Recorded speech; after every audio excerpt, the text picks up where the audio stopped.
gërëm leen sant leen mbokk téléspectateur Tamba TV ñuy seetaan ñu am mbégte tey dalal ki nga xam ne benn personnalité di un citoyen ordinaire ñu koy wax Alioune Diouf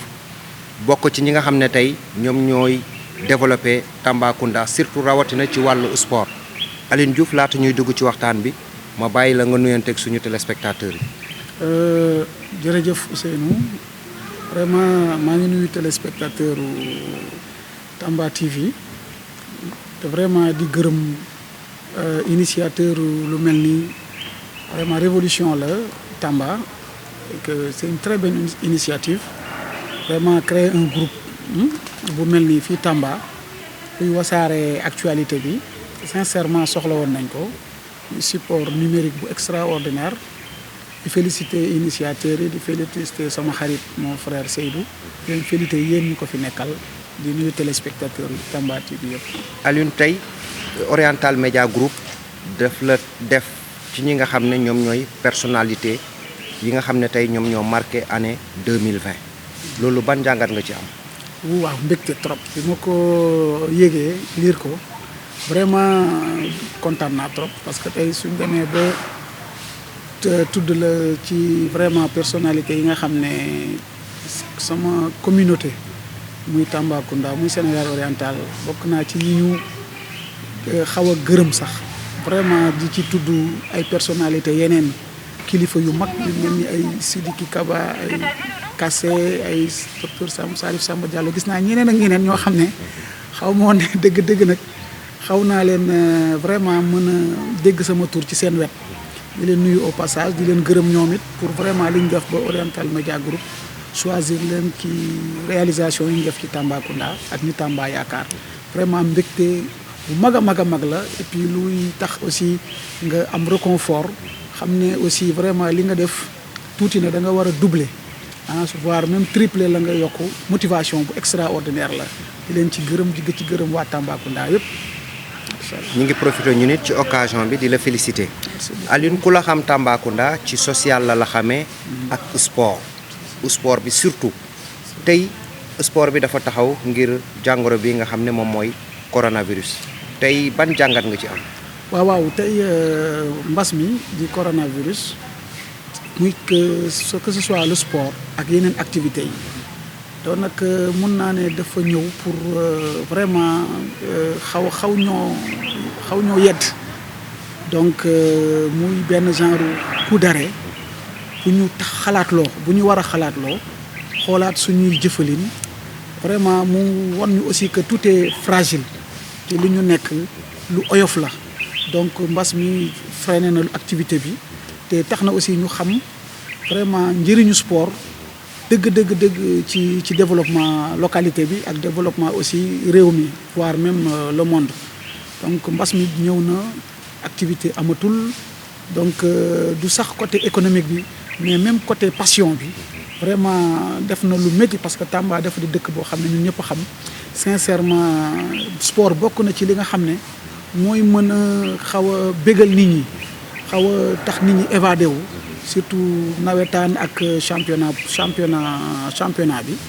bu ligue amateur bi sincèrement orphelin nañ ci daal surtout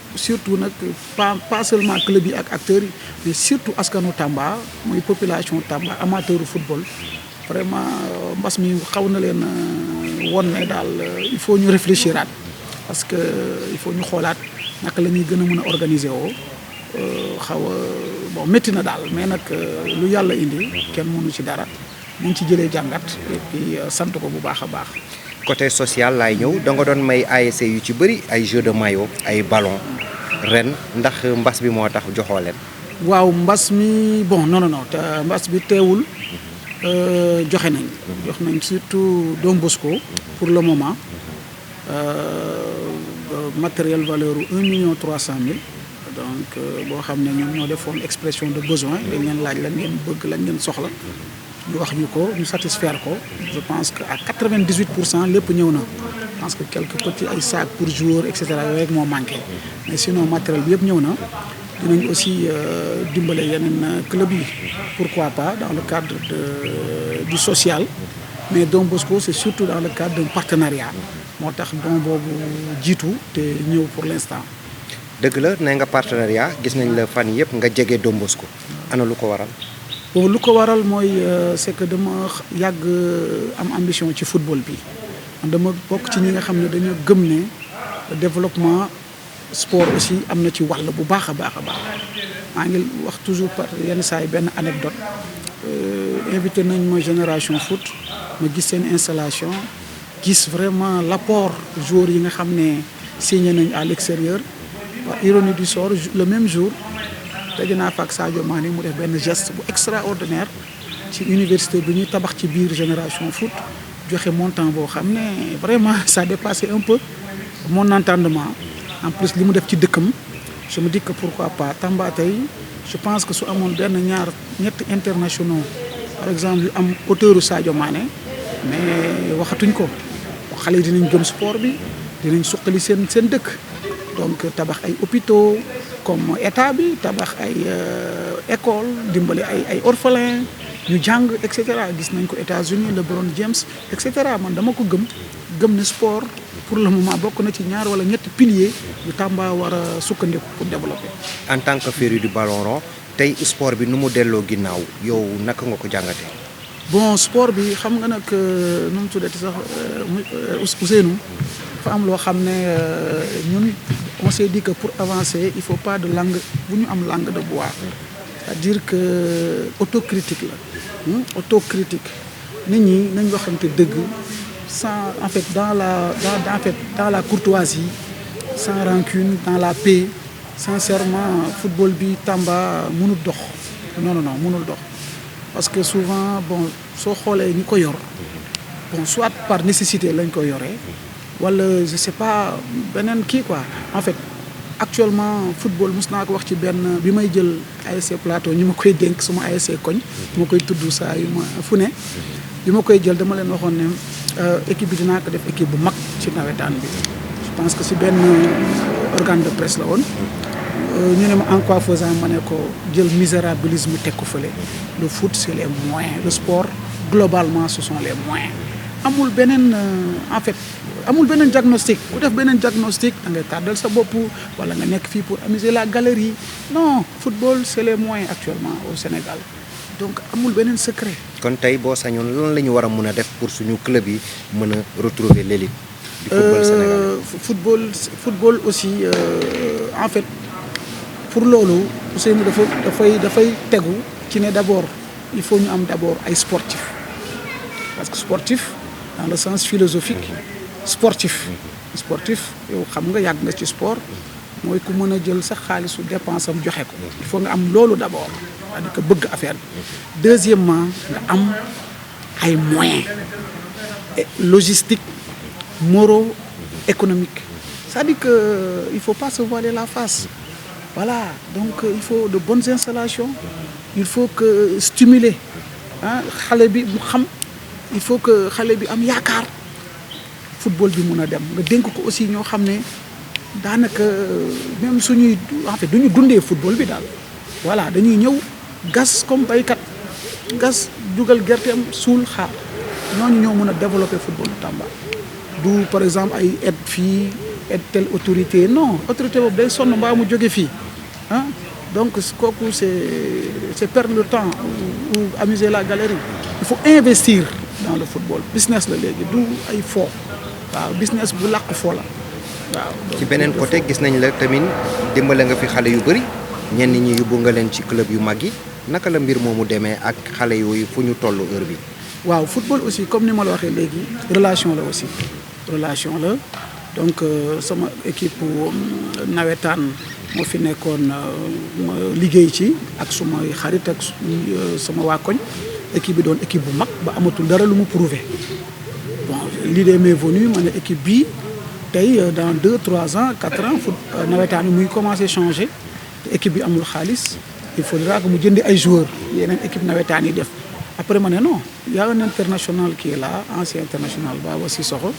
mu ngi liggéey ak xale yu ndaw il faut l'appuyer lui donner du matériel mu former pour ëllëg man ma noppalu ci mbindum dañoo soxla joueur bi ak joueur bee après maintenant l'appétit venant en mangeant xale yooyu performant di jouer ak club même avec leur taille leur petite taille di jouer ak club comme Don Bosco comme Coton Sport ay matchs amicaux mais di ci génn ma ne mais je me suis dit pourquoi pas comme tout le temps benn ñaar ñett xaw ci génn amoon na kenn Amadouri Diallo un gosse excellent naturellement ñu yóbbu ko Jaraaf ba mu dem jouer sax finale junior il était sur le banc ñu yóbbu ko Jaraaf ça a été un échec après il y a eu Souleymane Traoré ak Bari Souleymane demoon na ba équipe ba def na sax ay pige équipe nationale Bari def na ay pige équipe nationale cadet mais amuñu doole et cetera ñu tuuti woon Bari dem na sax ba Souleymane Traoré demoon na ba naran dem Europe mais in extremis benn nijaayam bu kenn xamul fu mu jógee woo ko di ko wax lii di ko wax le comme tout le temps ah tu prends le produit nga liggéey ko à la fin benn mbokkam rek day jékki-jékki rek feeñ par magie après il était même à Darou Salam Mbacké bi bëgg ko trop il était même finaliste et meilleur joueur du tournoi des écoles de formation de football mais benn mbokkam jow wax fii booy bi yàkkamti jaxase boppam gars yi dàqu ko ma bàyyi ko mu ñibbi si Tamba donc on a ce problème là mooy le jeune Tambacoundois il n'est pas prêt psychologiquement et mentalement pour avoir une carrière voilà c'est des joueurs extraordinaires naturellement mais amuñu mentalité wu uti carrière c'est la même chose que beaucoup d'échecs dans le football yu am Tamba donc lii moo tax quoi. tey football Tamba lan moo la ci gën a marqué. football Tamba li ma ci gën a marqué mooy bon comme ñëpp on est nostalgique de notre enfance. donc ay raay ay spon yu yàgg yi. ça c'était des équipes extraordinaires. malheureusement jamono jooju amul woon ñu mel ni ñun. ñu mënoon dimbale grand yooyu. ñu am carrière sinon heure bi amoon nañ plus de 10 internationaux ñoom Malick yéen pourquoi pas yooyu dem nga ba Jaraaf. et cetera donc loolu daf ma marqué mais xale génération bu bees bi xamuñu loolu. temps yii sax dem naa Dakar ba loqati ñàngiri. booy yu bëri xamuñu ko ma indi ko sama bureau on a longuement discuté. donc booy xamuñu loolu donc c'est une nouvelle génération bu fekkee wu loolu y avait pas aussi tout ça y avait pas OMG à l'époque pour immortaliser certaines choses xale yi mun ko gis. donc marqué woon na ma trop bi ma nekkee xale. puis la non-ascension aussi de Don Bosco aussi m'a beaucoup marqué aussi waaw benn match bu ñu waroon am fii. fekk ñu am fële Yoff avec les incidents ça m'a beaucoup marqué aussi parce que fekkee naa ko. seetaan naa match bi ak ñoom bu baax a baax à Dakar. am stade bu mucc ayib. te club yi mënuñu dem ba tey première division lu ñuy wax première division wala deuxième division. waaw xam nga nag Ousin man moom sincèrement su ma la ko waxee sax dina la bett. bokk naa ci waaw sincèrement parce que vraiment il faut pas rêver. un club de première division. Ousin c'est des budgets. un budget de 25 millions 30 40 millions. foo koy mobiliser fii wax ma rek. donc à quoi ça sert d'aller en première division. jouer au théâtre et redescendre. donc on n'est pas prêt ni financièrement ni mentalement ni psychologiquement pour jouer les grands rôles. non kooku il faut pas rêver. il faut travailler sur le plan mental sur le plan psychologique sur le plan aussi économique pour wut moyen donc wut ay partenaires am racine yu dëgër doog a yéeg mais soo yéegee sinon non c'est vite fait ah da ngay wàcc automatiquement. ñu doon wax fusion Don Bosco Coton Sport ñeneen ñëpp ñu def ko benn club de ville pour football Tamba mën a développer ndax yow yaakaar nga ni bu ñu defee loolu. football bi dina jëm kanam. waaw man aussi bokk naa ci ñu gëmut loolu ah. non sincèrement je le dis de manière très crue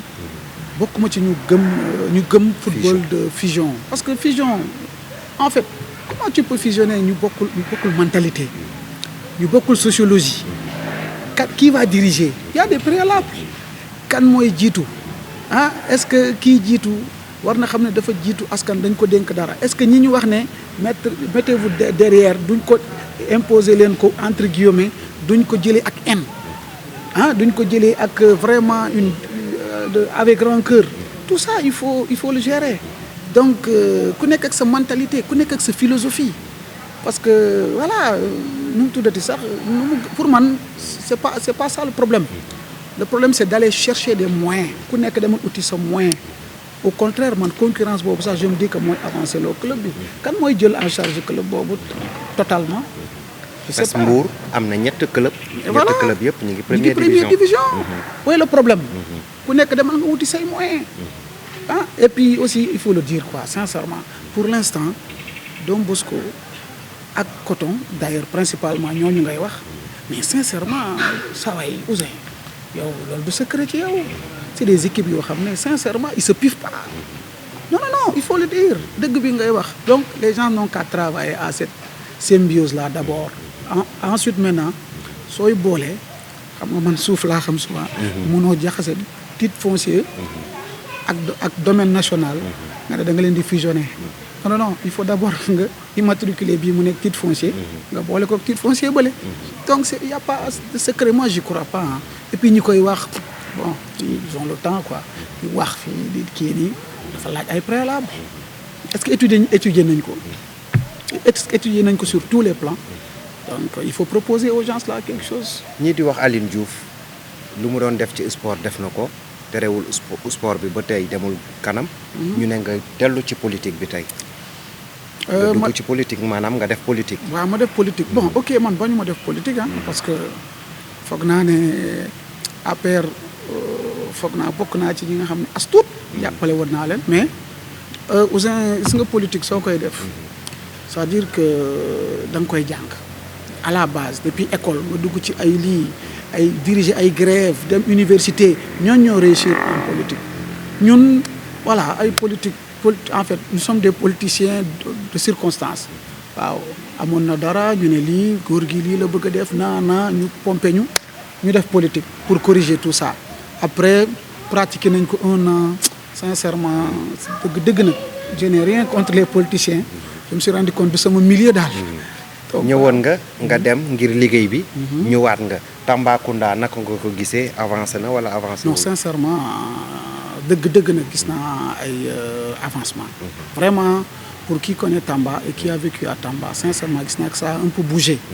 bon damay bañ a tudd ay tournée xam nga ñu ne kii nii kii naa mais gis naa sincèrement am ay hommes politiques yoo xam ne ñu ngi def ay actions yu extraordinaires. ci bonne fànn. sincèrement du ma la ko nëbb nag sincèrement gis naa juma yu rafet yu ñu def ci dëkk bi gis naa tali yu ñu def ci dëkk bi xaw ma ku ko def voilà soo waxee kii la ñu ne kii la et cetera mais et puis aussi j'ai des amis personnellement yu ma gis ne aussi ils sont devenus je sais pas sincèrement de manière exceptionnelle am na ko ci jaar sama kër tey kilifa la ma nga Égypte mais non je suis très content maintenant à charge à ces jeunes là aussi ñu xam ne dañ leen defal mais voilà quand même il faut un minimum dans leur quartier il y a des associations war nañ def ay actions donc affaire bi noonu la xaw ma olof Ndiaye lu mu wax wala lu lan xaw ma day kii ñu ñëw toujours ci sport bi nawetaan bi 62 ASC je ne sais pas 60 ASC pour une commune comme Tamba loolu naka nga ko jàngatee. non ça moom Ousseyn man ak yow on dit la vérité xeex nañ fi nawetaan ni mu mel xeex nañ ko fi bon et bon mbëkkante nañu def nañu réunion et tout après voilà quoi c'est un bloc benn lobby la voilà ils font ce qu'ils veulent li ma ci neex nag souvent li may reetaanee waa nawetaan mooy seen loi yi quoi man damay ree bu ko gënee waaw géewu rek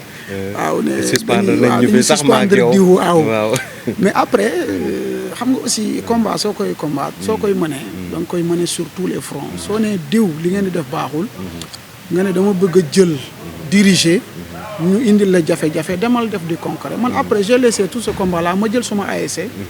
won leen ne sama ASC sax mën na dundal donc zone mais heureusement que sama zone amuloon problème mais bon dans tous les cas man dépassé naa nawetaan j'ai fait ma vie dans le mouvement nawetaan